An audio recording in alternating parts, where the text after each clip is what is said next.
और अब अगली खबर पंजाब के लुधियाना से जो मिल रही है वो आपको बता देते हैं, जहां लुधियाना वेस्ट से आम आदमी पार्टी के विधायक गुरप्रीत गोगी की गोली लगने से मौत हो गई है। डीएमसी अस्पताल में उन्होंने आखिरी सांस ली। पंजाब पुलिस के अधिकारियों ने जानकारी दी कि गुरप्रीत गोगी अपनी रिवॉल्वर उस वक्त साफ कर रहे थे और तभी अचानक से गोली चल गई, जिससे उनकी मौत हो गई। पोस्टमार्टम के बाद ही मौत का कारण हालांकि पता चल सकेगा और आज गुरप्रीत गोगी का पोस्टमार्टम यहां पर होगा। पोस्टमार्टम रिपोर्ट जब सबके सामने होगी तो कई खुलासे यहां पर हो सकते हैं। हालांकि जो शुरुआती जांच है उसके मुताबिक यही कहा जा रहा है कि वो रिवॉल्वर अपनी साफ कर रहे थे और तभी अचानक से गोली चल जाती है और गोली सीधे उनके सर में लगी और यही कारण रहा कि उन्हें बचाया नहीं जा सका। दो तस्वीरें आपकी टीवी स्क्रीन पर हैं। गुरप्रीत गोगी की तस्वीर हम आपको दिखा रहे हैं, जो कि पंजाब में आम आदमी पार्टी के विधायक रहे। अब वो इस दुनिया में नहीं है। रिवॉल्वर साफ कर रहे थे और उस वक्त ये बड़ा हादसा हुआ।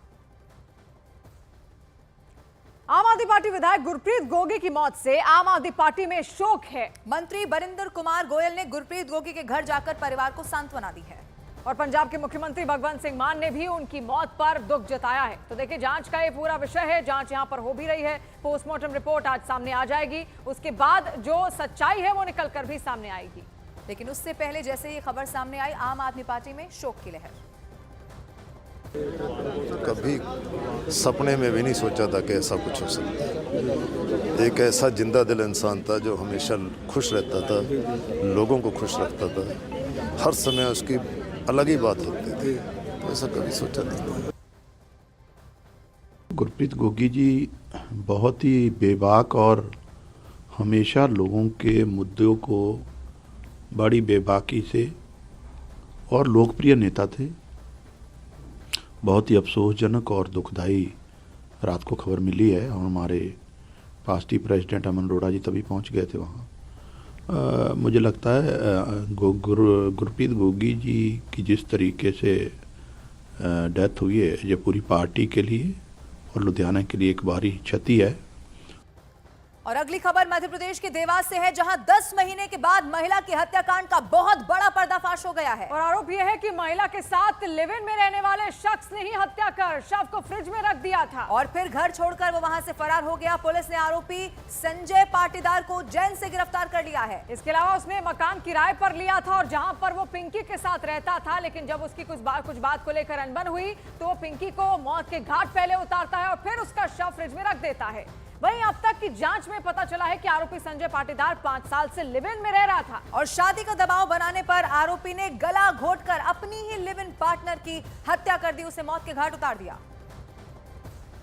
2024 में इनिशियल मंथ्स में पिंकी जो मृतिका है उसके द्वारा शादी को लेकर दबाव बनाया जा रहा था, जिसके चलते संजय पाटीदार ने अपने एक सह अभियुक्त विनोद दवे, वो भी इंगोरिया थाना क्षेत्र का, जिला उज्जैन का निवासी है, उसके साथ मिलकर इसी मकान में गला घोंटकर उसकी हत्या की और हत्या के बाद अपराध को छुपाने के लिए रेफ्रिजरेटर जो इनके पास था उसमें उसकी डेड बॉडी को रखा। फ्रिज ऑन था, फ्रिज को प्रॉपरली इन्होंने कपड़े से बंद किया और प्रॉपर कवर किया और उसके बाद कमरे का लॉक लगाकर ये लोग वहाँ से रवाना हुए। उक्त तथ्य आने पर संजय को तत्काल पुलिस ने गिरफ्तार किया है। और अब इसी मामले में बताया ये जा रहा है कि आरोपी ने पिछले साल जुलाई 2023 में मकान किराए पर लिया था और जून 2024 में मकान खाली कर दिया। हालांकि उसने फ्रिज समेत कई सामान वहीं छोड़ दिए थे और 10 महीने से जो शव था वो इसी फ्रिज में पड़ा हुआ था। लेकिन बाद में मालूम हुआ, जिस तरह से लाइट चली गई और फिर जब बदबू आने लगी तब इसकी शिकायत पुलिस में की गई और फिर मालूम चला कि 10 महीने से इस फ्रिज में एक शव रखा हुआ था।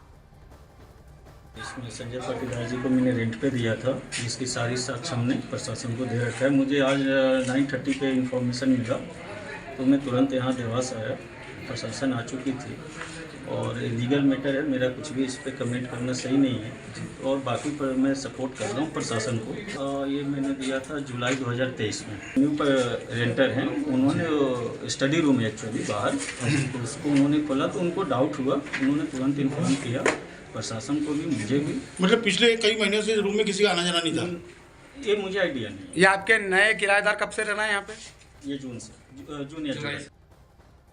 और मध्य प्रदेश के देवास में जिस तरह से वारदात को अंजाम दिया गया और 10 महीने बाद फ्रिज से शव बरामद हुआ, उससे कई तरीके के सवाल खड़े हो रहे हैं और इसे सुनकर हर कोई हैरान परेशान भी है। अब तक की जांच में क्या सामने आया वो आपको बताते हैं। अब तक की जांच में मालूम हुआ है कि आरोपी संजय 5 साल से लिव इन रिलेशनशिप में रह रहा था और उसने जुलाई 2023 में देवास में किराए का मकान लिया था और वहीं पर लिव इन पार्टनर के साथ वो रहता था। अब पुलिस का दावा तो ये भी है कि संजय की प्रेमिका लगातार उस पर शादी के लिए दबाव बना रही थी, जिससे परेशान होकर संजय से उसने गला घोटकर उसकी हत्या कर दी और इसमें उसके एक साथी ने भी उसकी मदद की थी और फिर हत्या के बाद संजय ने प्रेमिका के शव को छिपाने के लिए उसे फ्रिज में रख दिया था और अब हत्याकांड के 10 महीने बाद बदबू आने के बाद फ्रिज से उस शव को निकाला गया।